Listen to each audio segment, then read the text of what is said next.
Ini sebenarnya adalah konferensi pers kita setelah rezim Presiden Prabowo mencabut secara resmi PSN PIK 2. Nah, bukan berarti setelah dicabutnya PSN PIK 2 persoalan menjadi selesai. Kita sekarang memasuki tahap penarikan semua hasil rampokan PIK 2 selama ini terhadap aset negara, aset rakyat, dan termasuk pagar laut, serta ada lagi aset PLBI yang ada di PIK 2. Nah, jadi negara harus kembali hadir mengambil semua yang pernah dirampok oleh PSN PIK 2.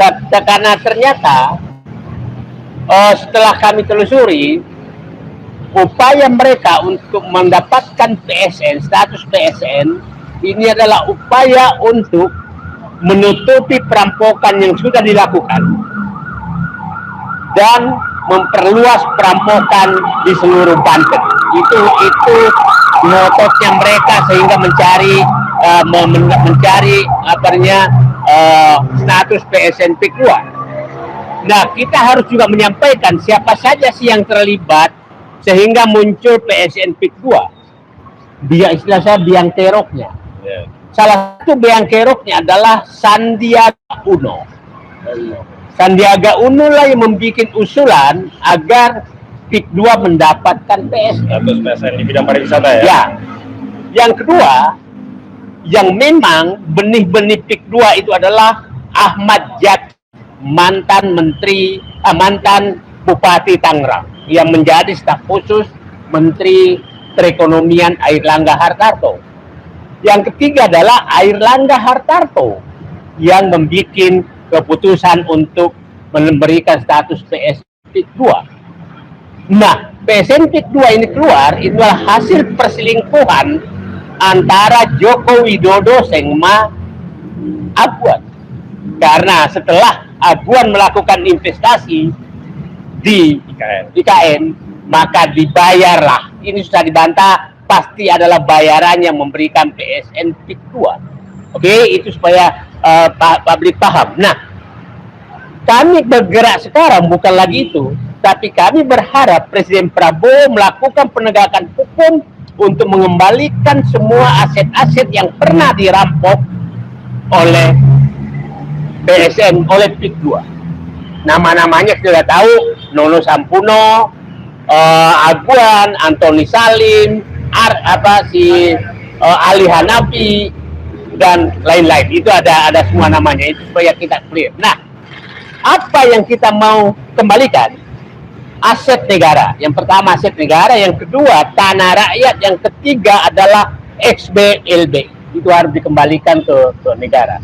Aset negara itu terdiri dari laut, sungai, bantaran sungai, kemudian laut, kemudian irigasi yang hilang begitu saja, jalan yang diambil semua begitu saja, kemudian fasilitas sosial, musola, masjid, surau, lapangan bola, bekas KUD, bekas puskesmas, itu hilang semua dan diambil oleh PIK 2.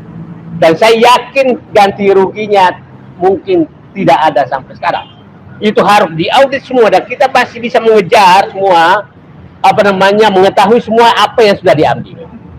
Nah, itu aset negara, termasuk pagar laut, termasuk reklamasi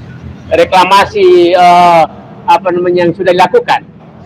Nah, yang kedua, kelompok tanah rakyat. Tanah rakyat yang harus kembalikan itu adalah tanah-tanah yang satu direkayasa sedemikian rupa sehingga seakan-akan ada pemilik lain, rekayasa hukum sehingga ada pemilik lain yang seakan-akan menang berperkara, padahal itu jatuh juga ke PIK 2 ujung-ujungnya, karena semua sponsor perkara tanah itu sebenarnya adalah PIK 2 yang ada di Tangerang. Yang kedua, rakyat yang diintimidasi sehingga melepaskan tanahnya dengan harga murah, itu juga harus dikembalikan.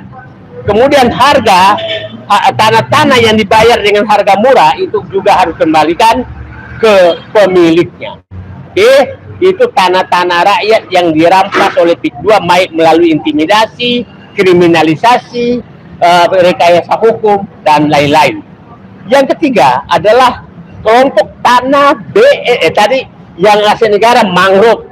Itu saya sudah cek kemarin, ternyata dapat informasi dari 1.700 ribuan hektar itu sudah 300 sampai 400 hektar sudah ditimbun oleh PIK 2 dan mangrove-nya sudah hilang dan sudah dijual.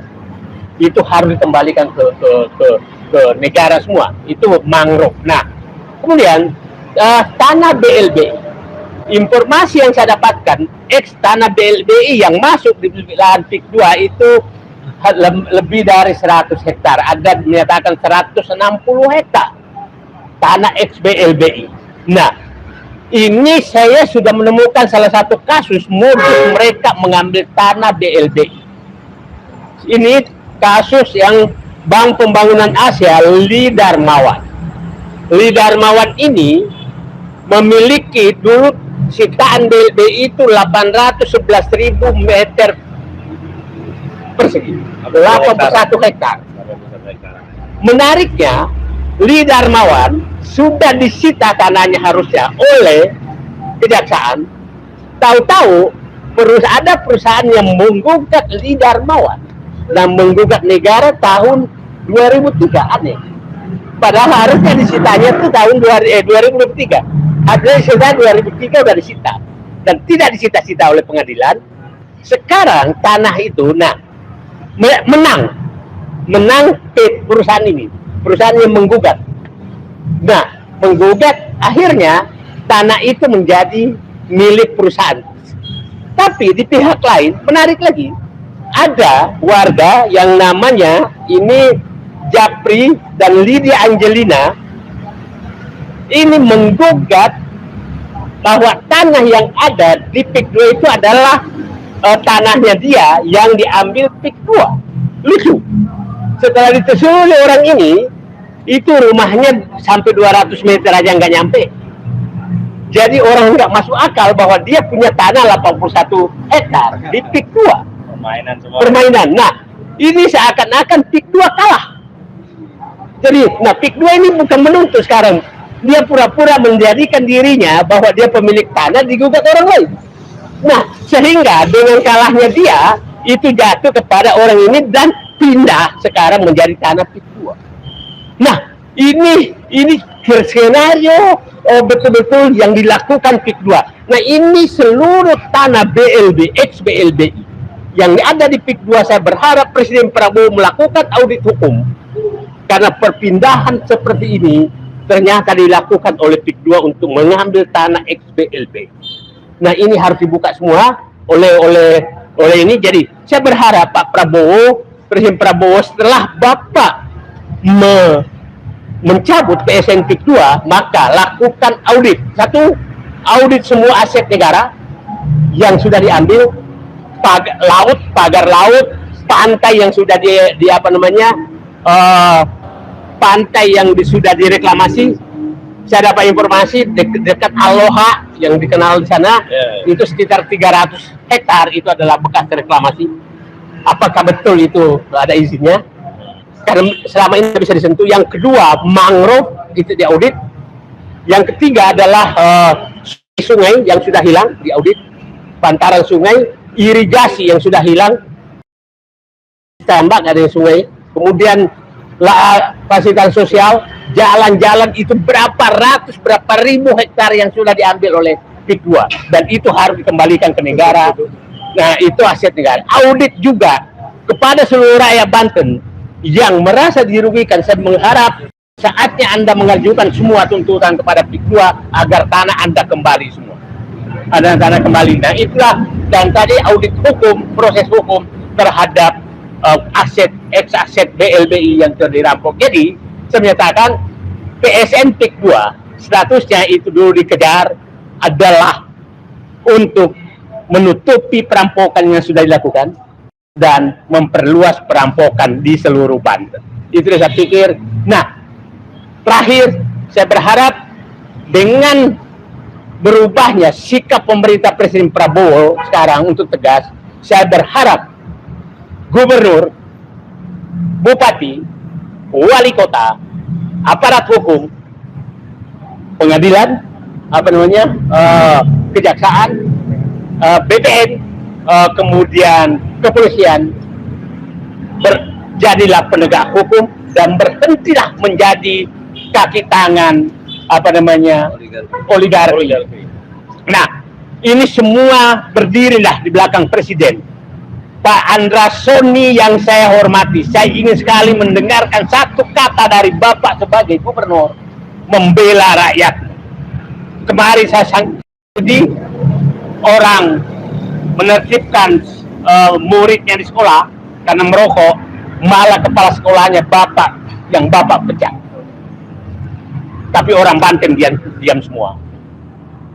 Itulah saya harapkan bahwa sekarang Presiden Prabowo berubah. Saya minta seluruh aparat di bawah ini berubah dan menjadi pembela rakyat, bukan lagi pembela PIK 2, Aguan dan kawan-kawan. Itulah saya pikir penjelasan saya. Terima kasih. Assalamualaikum warahmatullahi wabarakatuh. Waalaikumsalam warahmatullahi wabarakatuh.